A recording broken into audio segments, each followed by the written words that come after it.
Morning बच्चों, यह हमारी आज की वर्कशीट है। वर्कशीट नंबर है 2 और डेट है 7/7/2021। इस वर्कशीट का नाम है रासायनिक यौगिकों के सूत्र। और जैसा कि हम पिछली वर्कशीट में भी कर चुके हैं, इससे संबंधित कुछ रासायनिकों के उसमें भी सूत्र दे रखे थे और उसको हमें याद करना था। अब उसी के आधार पर इस वर्कशीट में हमें एक तरफ धन आयन और एक तरफ ऋण आयन दिए हुए हैं और इन दोनों धन आयन और ऋण आयन को मिलाकर हमें इस ग्रिड को पूरा करना है। तो ये हमारी इस वर्कशीट में हमें इस ग्रिड को पूरा करने का काम है और ये काम हम वर्कशीट 1 के आधार पर हमें करना है। तो देखते हैं इस ग्रिड को किस प्रकार से पूरा किया जा सकता है। तो सबसे पहले यहाँ पे हमें दे रखा है सोडियम आयन जो कि धन आयन है और यहाँ पर है क्लोराइड आयन जो कि ऋण आयन है। अब इन दोनों के इसके राइट में और इसके नीचे इन दोनों को अगर हम मिलाएंगे तो हमारा बनेगा NaCl। इसका जो प्लस है धनावेश यानी पॉजिटिव आयन और इसका जो माइनस है ऋण आवेश, ये दोनों आपस में एक दूसरे को कैंसिल कर देंगे, एक दूसरे के प्रभाव को। इसीलिए हम केवल NaCl लिखते हैं। इनके ऊपर हमें आवेश लगाने की ज़रूरत नहीं है क्योंकि यहाँ पर प्लस माइनस ने एक दूसरे के प्रभाव को ख़त्म कर दिया है। इसीलिए ये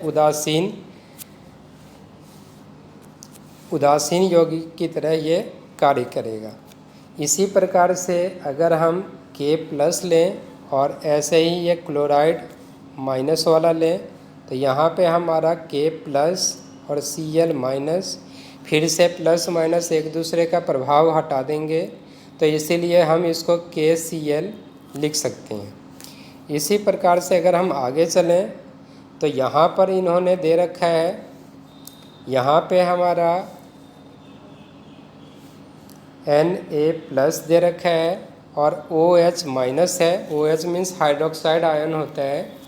इन दोनों के मिलने से Na और OH बनता है। यहाँ पे हम फिर से देख रहे हैं कि यहाँ पर किसी भी प्रकार का आवेश नहीं है, तो उसका कारण वही है कि धन आवेश और ऋण आवेश, पॉजिटिव चार्ज और नेगेटिव चार्ज, इन दोनों ने एक दूसरे के इफ़ेक्ट को, प्रभाव को ख़त्म कर दिया है।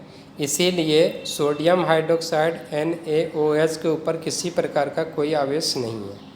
इसी प्रकार से अगर हम नीचे आएँ पोटेशियम के साथ और हाइड्रोक्साइड के साथ तो ये हमारा KOH बन जाएगा।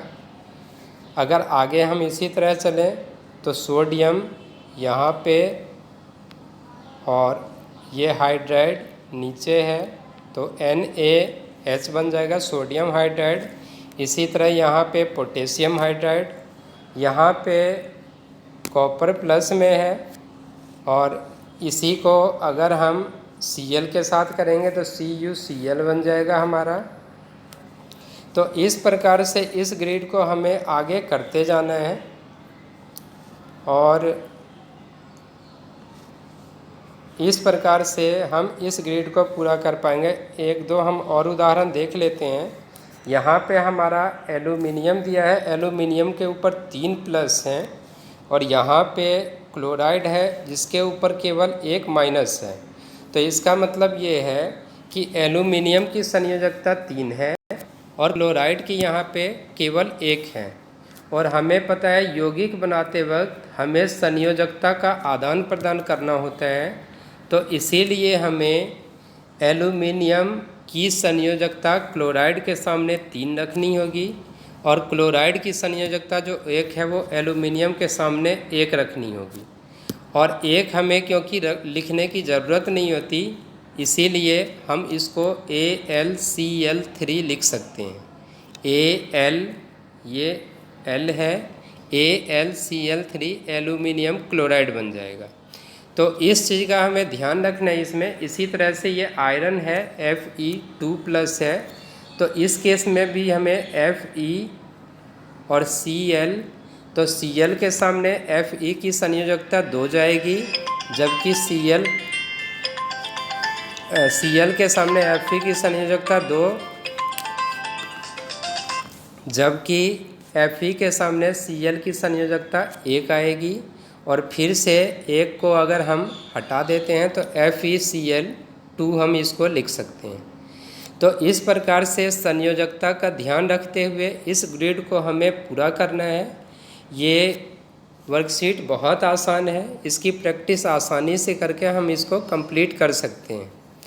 तो उम्मीद है बच्चों को वर्कशीट समझ आ गई होगी। इसको और अच्छे से समझने का प्रयास करें। इसके लिए वर्कशीट 1 की सहायता लेनी ज़रूरी है, वो याद होना चाहिए।